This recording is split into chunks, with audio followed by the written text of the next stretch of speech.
गुजरात के सूरत में रहने वाली मैत्री जी हमारे यूज फ्लावर्स को रीयूज करके अमेजिंग से प्रोडक्ट्स बनाती हैं।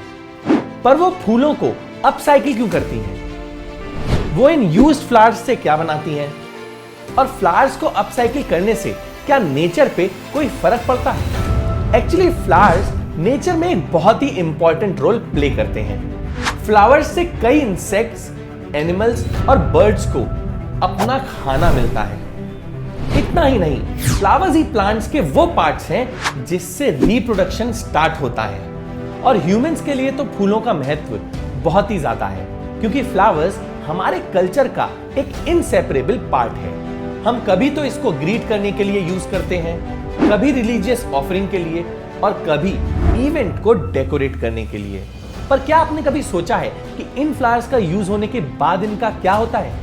इंडिया में फ्लावर्स का सबसे ज्यादा यूज रिलीजियस ऑफरिंग में किया जाता है, तो इस वजह से इन फ्लावर्स को जनरली कोई कचरे में फेंकना पसंद नहीं करता और इसीलिए वो इन फ्लावर्स को पॉन्ड्स या रिवर्स में फेंक देते हैं या फिर किसी पेड़ के पास में रख के चले जाते हैं। हमें लगता है कि फ्लावर्स को पानी में फेंक देने से वो इजीली डिसॉल्व हो जाएगा, पर एक्चुअली में ऐसा नहीं है। फ्लावर्स पानी में रह के सड़ने लगते हैं, तो ये पानी की क्वालिटी को खराब कर सकते हैं, जिससे पानी में रहने वाले जीवों को कंजेशन और चोकिंग तक हो सकती है। इसके अलावा ये फ्लावर्स वाटर लॉगिंग जैसे बड़ी प्रॉब्लम का भी रीजन बन सकते हैं, जिससे रोड्स पे बहुत सारा पानी भर जाता है। और आपको ये जान के काफी शॉकिंग लगेगा कि इंडिया में हर साल 800 मिलियन टन फ्लावर्स डिस्कार्ड किए जाते हैं। मैत्री जी ने इसी प्रॉब्लम को नोटिस किया। हमने देखा कि लोग रिलीजियस ऑफरिंग्स में बहुत सारे फ्लावर्स यूज करते और फिर नेक्स्ट डे वो वेस्ट में मिल जाते।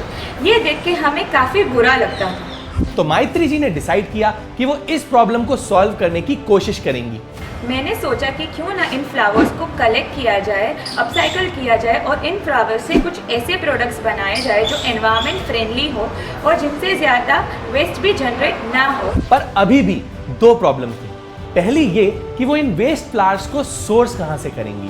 फ्लावर्स को कलेक्ट करने के लिए हमने पहले खुद ही टेंपल के डस्टबिन से फ्लावर्स कलेक्ट करना स्टार्ट किया, बट देन फ्लावर्स को ज़्यादा क्वांटिटी में कलेक्ट करने के लिए हमें सूरत म्युनिसिपल कॉर्पोरेशन से परमिशन लेनी पड़ी। और दूसरी प्रॉब्लम ये थी कि वो इन वेस्ट फ्लावर्स को अपसाइकिल करके बनाएंगी क्या।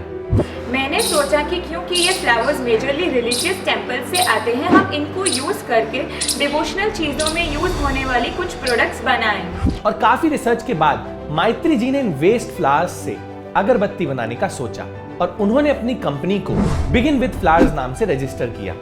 तो देखते हैं कि मैत्री जी इन वेस्ट फ्लावर्स से अगरबत्ती बनाती कैसे हैं। फर्स्टली हम डिफरेंट रिलीजियस प्लेसेस से इन फ्लावर्स को कलेक्ट करते हैं और कलेक्ट करने के बाद बिगिन विद फ्लावर्स के प्रोडक्शन हाउस पे फ्लावर्स को लेके आते हैं। दूसरा स्टेप है कि उनके हर एक पेटल्स को सेपरेट किया जाए, धूप में सुखाया जाए, उसके बाद उसका पाउडर बनाया जाए। पाउडर बन जाने के बाद इस पाउडर को रेजिन्स के साथ मिक्स किया जाता है, जो रेजिन्स एक्चुअली फ्लावर्स से ही बने होते हैं। इन फ्लावर्स से जब डो बन जाता है तो फिर इन्हें अगरबत्ती का शेप दिया जाता है। और अगरबत्ती बनाने के बाद मैत्री जी इन फ्लावर्स पे और रिसर्च करने लगी और धीरे धीरे वो और भी कई प्रोडक्ट्स बनाने लगी, जैसे होली के कलर्स, सोप बार्स और परफ्यूम्स। ये सारे प्रोडक्ट्स बिना किसी केमिकल को यूज करके बनाए जाते हैं और ये एनवायरनमेंट के साथ साथ हेल्थ को भी कोई नुकसान नहीं पहुंचाते। मैत्री जी के इस इनिशिएटिव से वो अब तक 2.5 लाख किलो फ्लोरल वेस्ट को अपसाइकिल कर चुके हैं और मैत्री जी फ्यूचर में इस स्टार्टअप को और ज्यादा एक्सपेंड करना चाहते हैं, सो दैट फ्लावर्स को वेस्ट में नहीं फेंका जाए बल्कि अपसाइकिल किया जाए। हमारा प्लान है कि सिर्फ गुजरात में ही नहीं, पूरे इंडिया की हर एक रिलीजियस प्लेसेस में हम फ्लावर अपसाइक्लिंग प्लांट्स लगाएं। साथ ही हमारा प्लान है कि हम आगे हमारी प्रोडक्ट रेंज भी बढ़ाएं और उसमें हम डाइट, क्लोथ्स और पेंट्स जैसे प्रोडक्ट्स भी इंक्लूड करें। हम में से काफी लोगों ने इन फ्लावर्स को वेस्ट होते तो देखा होगा, पर मैत्री जी ने सिर्फ इस प्रॉब्लम को नोटिस नहीं किया, बल्कि कहीं ना कहीं इस प्रॉब्लम को सॉल्व करने की रिस्पॉन्सिबिलिटी उठाई। तो अगर आपको मैत्री जी से कांटेक्ट करना है तो आप उन्हें इस ईमेल आईडी पे जाके मेल कर सकते हैं। मैत्री जी अपने सोशल मीडिया हैंडल्स पे फ्लावर्स को अपसाइकिल करना सिखाती भी हैं, तो आप उनको इन आईडीज पे फॉलो भी कर सकते हैं। और अगर आपको मैत्री जी के इस इनिशिएटिव में थोड़ा सा भी इंस्पायर किया है तो इस वीडियो को शेयर करके ज़्यादा से ज़्यादा लोगों को बिगिन विद फ्लावर्स के बारे में बताइए, सो दैट वो ज़्यादा से ज़्यादा प्रोडक्ट्स यूज़ कर सकें और ज़्यादा से ज़्यादा फ्लावर्स अपसाइकिल हो सकें। That's it for this video, see you next Wednesday. हम ऐसे ही एनवायरमेंट अवेयरनेस पे फिल्म्स बनाते हैं, तो अगर आप एनवायरमेंट को लेके थोड़ा सा भी सीरियस हैं और उसे सेव करना चाहते हैं तो आप इको फ्रीक्स नाम के फेसबुक ग्रुप को ज्वाइन कर सकते हैं।